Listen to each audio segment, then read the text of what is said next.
關鍵位置定升跌，騰訊、阿里、英偉達和特斯拉嘅最新策略。我哋先睇下香港恒生指數喺今週嘅表現。咁恒指喺今週咧係一個弱勢反彈啊。咁喺上個週嘅節目11月嘅21號，我哋喺呢條影片裏面去講到，咁當時咧恒指經過6連陰嘅下跌之後，我哋講到咁股市有機會有一個超跌反彈啊。咁今週咧的確反彈啦，但咧相對比較弱啊。咁之後週一收到咗陽燭，咁週二、週三、週四、週五連續4天都係屬於個橫擺啊，喺度震盪。咁下週啊，佢會繼續反彈咧，定係會一個回落啊？反彈結束，所以呢啲問題咧喺今期節目會做一個深入講解。咁其次再睇下美股嘅納指，咁美股納指同我哋嘅港股恒指咧就相反啦。咁美股納指係屬於強勢反彈啊，從週一主跌收陽之後，連續4連陽，而且咧陽燭係不斷創新高嘅，屬於強勢反彈啊。咁強勢反彈完之後，下週佢會繼續升咧，定係話會衝高回落咧？所以咧，我哋會把呢啲問題咧喺節目跟大家作深入講解啊。我哋再跟大家公布嘅好消息，咁喺下個月12月嘅6號週六晚嘅8點我哋會有呢個直播拉，講到嘅係頂尖交易員嘅基石市場認知與己啦。咁呢個課程咧係免費嘅，所有陳 Sir 嘅粉絲和會員朋友都可以免費參加呢節課程。咁如果你想去參加咧，喺評論區回覆3個666大順。咁到時咧聯繫助手去獲取呢個聽課嘅連結就可以啦。好啦，而家係第一次睇片咧，去需要訂閱我哋 YouTube 呢個 channel， 致富學院呢個投資教學頻道。我哋每週嘅週5晚咧就會有影片嘅更新啊。咁我哋先睇下港股下週嘅操作嘅思路啊。咁喺正式開講之前，我哋先嚟回顧下我哋上週11月21號呢個影片啊，我哋嘅當時教到大家一個方法叫做串陰守陽轉法啊。咁基本上如果股價連續出現3支陰燭以上再止跌收陽，並且股價突破嗰支陽燭嘅高位咧，咁股價就會有一個超跌反彈啊。咁呢個內容咧係喺上週咧我哋跟大家講嘅，如果冇睇過咧，可以喺我哋嘅 YouTube 去重溫翻呢條影片啊。咁我哋睇下今週實際嘅走勢啊。咁首先我哋睇到從前面呢個高位回落翻嚟呢度係收咗1、2、3、4、5、6，呢度係6連陰啦，所以伏咗我哋嘅串陰串陰。咁並且股價喺週一收出一支陽燭，呢個叫守陽，所以叫串陰守陽啊。咁串陰守完之後，唔係叫你仲要睇下佢支陽燭嘅高位可唔可以突破？咁喺呢個週二嘅時候咧係突破嘅，但係屬於高開低走，收咗支假嘅陰燭假陰係真陽，但係咧佢假陰真陽反而說明佢嘅呢個反彈嘅力度不足，所以點解今週係屬於弱勢反彈就因為佢呢個一開始嘅時候呢個力度不足所以整體上我睇到呢個今週連續4天係屬於橫擺震盪嘅，但係咧佢仲未有跌穿，但係佢冇跌穿我哋呢個守陽嘅高位所以下週咧關鍵就係以呢支守陽嘅高位作為佢嘅防守位如果佢冇穿喺度震喺度橫都冇問題係咪咁如果佢跌穿咧，咁估計就屬於弱勢啦咁跌穿就要睇佢呢支守陽嘅最低呢個位置作為佢最終嘅一個評判佢是否反彈結束一個位置。如果呢個位置跌穿，咁呢個反彈就屬於結束啦咁呢個係通過我哋上週嘅節目嘅一個知識點去跟大家做一個回顧所以我哋教嘅方法都係屬於比較有用嘅，咁大家一定要去認真去學習，做好筆記咁點解佢會係屬於弱勢反彈我哋要做一個思考咁首先我哋睇下，我哋通過缺口去進行一個分析啊。比如喺呢一波6連陰嘅時候，咁股價出現咗3個缺口啊。咩叫缺口？就係呢個股價啊直接低開低走，係咪？喺呢個位置出咗1號缺口啊，呢度係屬於2號缺口，咁呢度咧屬於3號缺口啊。咁我哋咧係用咗我哋呢個系統咧，把佢標出變成呢個黃色啊，呢個黃色屬於缺口所在嘅位置啦。咁我哋睇到呢個股價啊喺呢度出現串陰守陽去反彈嘅時候，咁其實咧佢離2號缺口啊呢個缺口所在嘅位置係26,188點啊，亦即係缺口嘅下緣啊，佢嘅上緣咧係26,252點，缺口嘅上緣啊，所以呢個缺口咧佢係一個區間啊，從26,188到26,252啊呢個區間啊。咁我哋睇到股價喺度反彈嘅時候，咁其實佢離呢個區間呢個阻力係屬於比較接近嘅，所以睇到股價咧，一直係咩啊？未有有效嘅突破啊，所以下週我哋首先就要睇下佢是否能夠去繼續往上攻啊，喺佢冇跌破3號缺口啊，我哋擺呢個3號缺口啊，把佢延長，呢個就係3號缺口一個位置啊。喺佢冇跌破3號缺口呢個上緣嘅時候咧，如果佢繼續能夠往上攻，就先睇呢個區間可唔可以突破。如果呢個區間再突破，就睇到上面啊1號缺口，1號缺口幾多咧？就係26,535啊呢個位置。所以我哋下週啊重點就係關注呢3個缺口所在嘅一個位置啊，佢對股價咧有重要嘅支撐和呢個阻力嘅作用啊。咁呢啲咧係我哋去做股價啊，未下週判斷佢啊升跌一個關鍵嘅位置。咁其次啊，點解佢會弱勢啊？仲有一個咧就係我哋睇到我哋嘅特色嘅功能頂底先知去判斷啊。咁通過頂底先知我哋睇到股價每次升啊，其實佢都係有徵兆嘅。比較到前面呢個位置，股價喺呢度亦係連續喺度咩啊？弱勢震盪，睇好啊，弱勢震盪，直到呢個位置，股價收陽突破呢個黃色嘅阻力線啊，黃色線代表下降趨勢啊，所以佢對股價有阻力。然之後下邊嘅資金開始流入，所以股價呢度啊變成呢個粉色線之後，迎嚟咗波上升，到呢個位置呢個九轉啊，開始回調之後又喺度咩啊？又喺度橫擺震盪啊，直到呢個位置股價啊資金流入，股價再突破呢個黃色線，呢度又反彈咗啊3天啊，咁後面咧呢度見頂啦，跌破啦，所以股價資金流出啦，又回落啊。包括喺呢個位置亦係一樣啊，呢度股價喺度長時間橫擺，因為喺呢一段咧佢都係處於一個黃色嘅下降趨勢，所以對股價有阻力。咁呢度咧收陽突破啦啊，突破呢個黃色，憑住下邊嘅資金係流入嘅，所以呢度又反彈咗波。咁呢度咧跌穿啊見頂之後回落到依家，所以佢真正要升啊，點解佢喺度橫擺？咁其實同前面呢度都係一樣嘅。因為佢受到呢個黃色線嘅壓制啊，股價係圍繞呢個黃色線喺度震盪。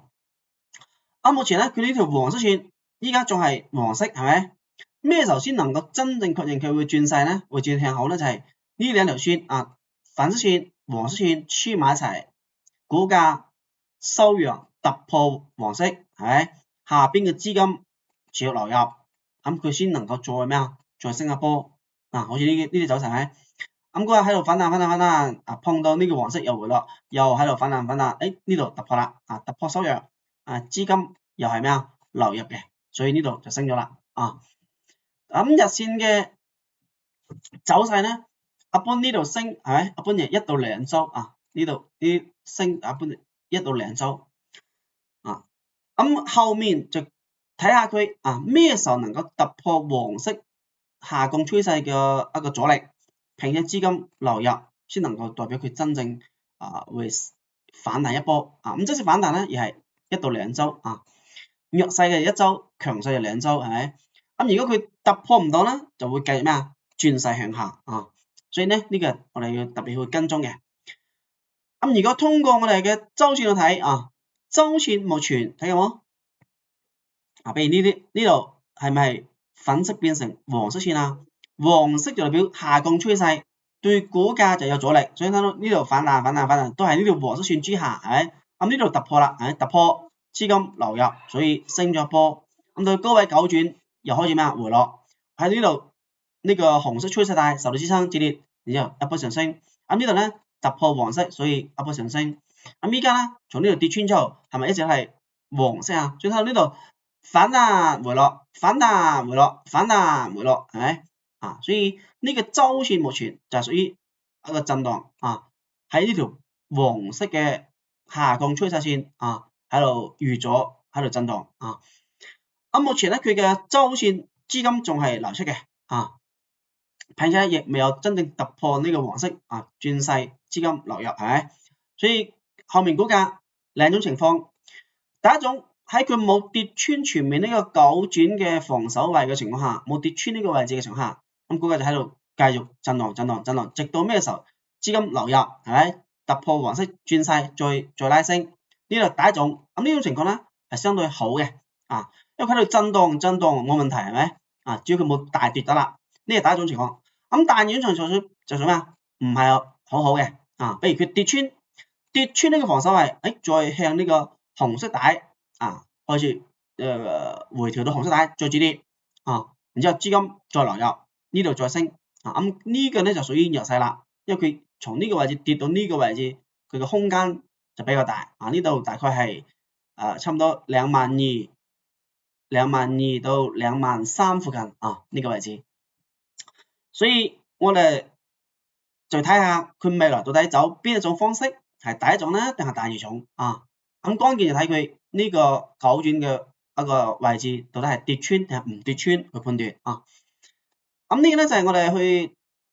對中期一個走勢咧做一個判斷咁大家咧自己去 mark 低。咁睇到呢度，大家覺得有幫助，先俾個 like 亦可以 share 俾你朋友咧一齊學習。好啦，我哋再睇下關於美股方面。咁美股咧，我哋喺上週亦教咗大家關於美股嘅呢個串陰守陽轉法咁睇到無論港股定美股呢個方法咧都係適用嘅咁喺上週嘅時候咧啱啱係3連陰所以佢符合串陰咁今週收咗支陽燭啦今週收陽係咪？而今週嘅高位作為防守位如果下週能夠繼續收陽，企穩今週呢個高位，咁就會繼續升到全高附近就睇到佢全高附近。咁如果佢突破唔到，繼續回落咁就屬於呢個反彈就咩仲未有確認周線我哋講嘅中期中期反彈就未有確認繼續要調整。俾你睇到全面係咪？俾呢個位置呢度4連陰止跌收陽，但係有冇突破冇突破，所以繼續回調2週。咁呢度再止跌收陽咁呢度咧突破啦，所以升咗波一樣嘅道理。俾呢度係咪升2週回調回調到前面再升亦有可能係咪？所以我哋去作一個判斷嘅時候咧，要結合佢實際嘅走勢咁呢支燭守陽咧就係我哋衡量佢未來走勢嘅關鍵嘅位置決定未來到底佢會點走嘅所以呢燭就非常關鍵咁如果我哋再睇佢嘅頂底先知，首先目前仲係依然處於一個高位資金仲係流出嘅呢個周線睇下依家仲係呢個黃色所以仲未能夠判斷佢中期已經轉好啦目前中期仲係屬於風險區起碼仲要睇多一兩週係咪？俾你睇全面呢個位置喺呢個位置呢度啊見頂之後，資金流出之後，股價由於佢資金流出嘅量唔係好大啊，所以呢度股價圍繞呢條黃色線反覆震盪啊，呢度震盪，直到呢個位置啊，呢個位置啊，白色嘅泡沫區確認之後啊，下穿係咪泡沫確認，咁資金大量流出，咁股價先加速下跌嘅啊，所以佢亦有可能喺度咩啊？喺度震盪啊，都有可能。咁關鍵嘅防守位咧就係全面呢個9轉18個位置啊，呢個位置，呢個位置大概22,000點附近啊，22,000點附近啊，呢個位置。所以只要呢個位置冇破，咁估計又係喺度咩啊？喺度震盪，好似啱先講嘅呢個恒指一樣咧。第一種係屬於橫擺震盪啊，第二種咧就跌穿啊，跌穿之後啊，資金大量流出就會加速下跌啊。所以到底佢走邊一種咧？你就先睇佢呢個防守區到底會唔會跌穿啊？21,000到21,600附近啊，21,600呢個位置附近。好啦，呢個係關於美股納指嘅中期走勢嘅判斷啊。咁再睇下個短期嘅，咁短期同樣我哋先通過呢個缺口啊，佢嘅支撐和阻力去做一個分析。首先我哋先睇佢嘅阻力，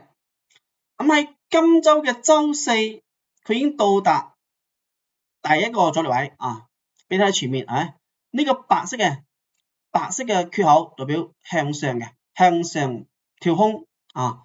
所以向上嘅缺口咧就有一個推動嘅作用啊，咁股價都向上推動係咪？咁就到呢個位置，收陰跌穿啦，睇冇？收陰跌穿，咁股價咧後面就咩啊？開始見頂回落啦啊，咁黃色就向下缺口啊，所以缺口就有支撐和阻力嘅作用啊，比如前面呢個位置有支撐係冇？股價有個突破回抽啊，止跌再上升。係咪？咁但係依家咧，我哋睇到佢經過今周嘅連續4天嘅強勢反彈之後，到達咗第一個缺口阻力啊！呢個我哋把呢度叫1號缺口，呢度叫2號缺口啊。2號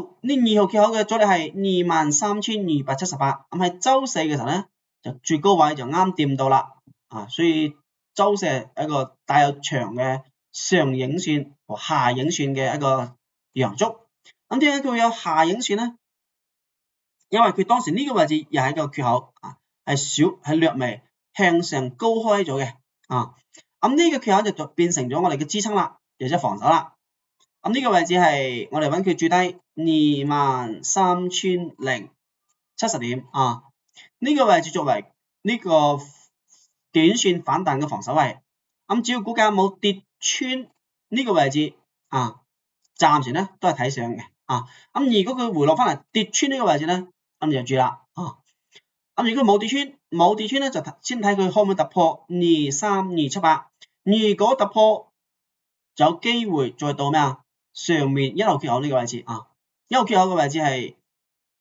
23,764係上緣。到23,644下緣啊，呢個位置啊，所以到底會點行咧？咁大家咧只要把我跟大家去講到嘅呢啲幾個關鍵位置咧，咁你基本上就可以判斷啦。所以大家一定要去做作業啊，把我哋講嘅重點咧去 mark 低。咁再睇我哋嘅頂底宣珠，咁頂底宣珠咧，佢已經喺呢個係周三嘅時候啊，周三嘅時候就已經有明顯嘅大單資金開始流入啊。咁佢喺周一咧係啱打到呢個紅色帶，紅色帶代表長期上升趨勢啊，啱打到呢條紅色帶，主力收陽啊，連反彈2天之後啊，出現咗大單資金流入，所以但係咧依家我哋仲要注意，佢仲係呢個黃色。只不過係周四突破啦，啊，但係咧佢仲未有黐埋一齊，變呢度係咪？黃色線和粉色線黐埋一齊，然之後股價突破，咁黃色消失變成粉色，先係真正咩啊？上升。呢度黃色粉色黐埋一齊突破，變成2合2為1，變成粉色上升。咁依家咧黃色同粉色仲有一定距離，未有黐埋一齊嘅，黐埋一齊之後企穩，係咪？資金潮流入變成粉色，咁就會有一個波段日線級別嘅上升就睇佢傳高咁依家咧仲未有嘅只不過佢資金依家仲係流入但係咧兩條線未有合二為一，所以下週咧仲要去觀望一下呢個係關於整個美股納指嘅一個中線和短線嘅一個操作思路，咁大家咧自己 mark 低啦。咁我哋再講下關於熱門股方面我哋睇下騰訊騰訊我哋先睇佢周線圖周線，咁騰訊咧喺高位亦係喺度震盪咗2468週啦。咁佢喺前面呢個九轉有一個支持位，大概係600蚊附近600蚊附近呢個位置如果冇跌穿，就繼續喺度高位震盪呢度係第一種情況。第二種情況就係跌穿跌穿可能做咩加速下跌啦。如果資金潮加速流出係咪？加速呢個破壞就會加速下跌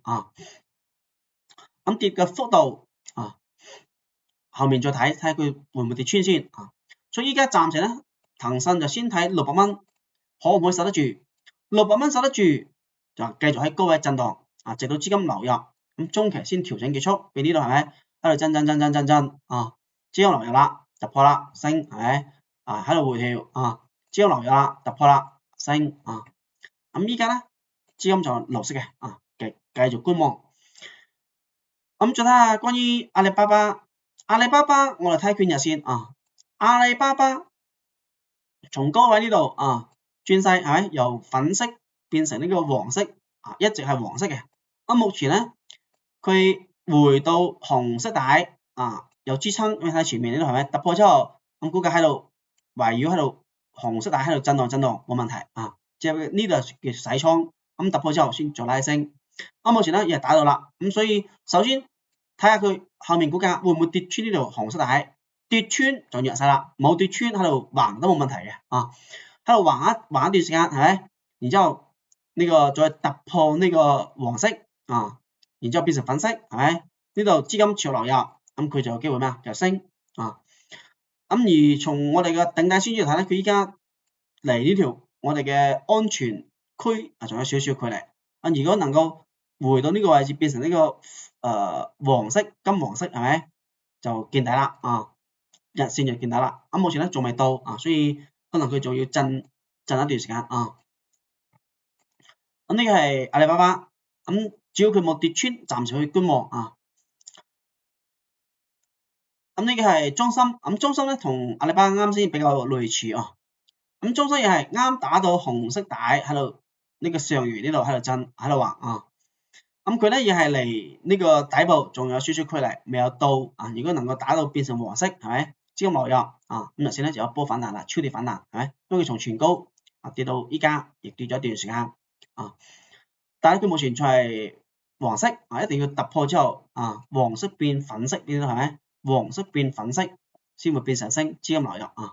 所以目前咧繼續觀望，冇過早留底呢個係中芯。再睇下特斯拉咁特斯拉日線喺周三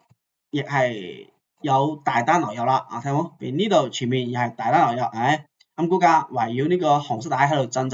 之後突破平台開始拉升咁依家咧又係喺度止跌啦亦有資金流入啦但係佢仲未有合二為一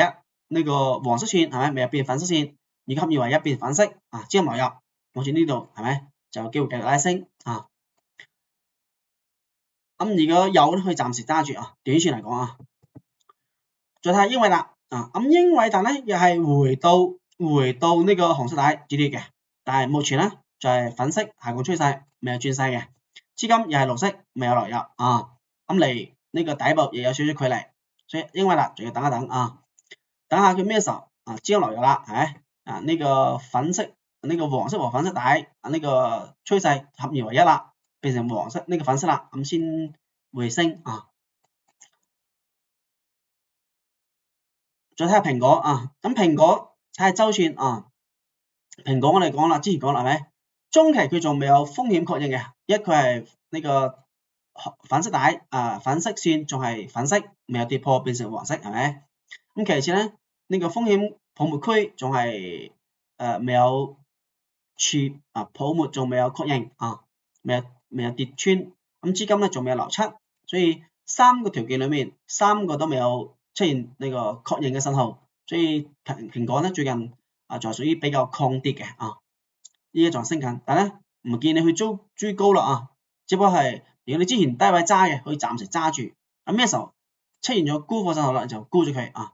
依家仲係高位震盪呢個高位喺度高位啊，冇去追高。咁呢個咧就係講到關於呢個美股嘅啊，咁咧再次強調啊，我哋喺12月6號周六晚呢個直播啊，咁我哋會重點講解就係講到呢個內容，一係你要理解啊，你所在嘅戰場啊，俾你做港股係咪？港股啊，佢有咩特徵？你做美股有咩特徵啊？要去理解。咁第二就係知行合一嘅保證，即係話你知道你去實際去操作嘅時候，如何能夠達到知行合一啊？認知己律一個協同作用啊，頂尖交易員嘅思維模式係咩嘅？咁實戰嘅應用和自我嘅提升啊，呢個係我哋到時候講課嘅5 part 嘅內容啊，所以大家如果感興趣咧，喺評論區回覆3個6啊，呢個係免費報名啊，呢一節課係免費嘅，所有嘅朋友都可以參加啊。好啦，咁我哋今期節目咧就呢啲內容啊，我哋下週再會啊。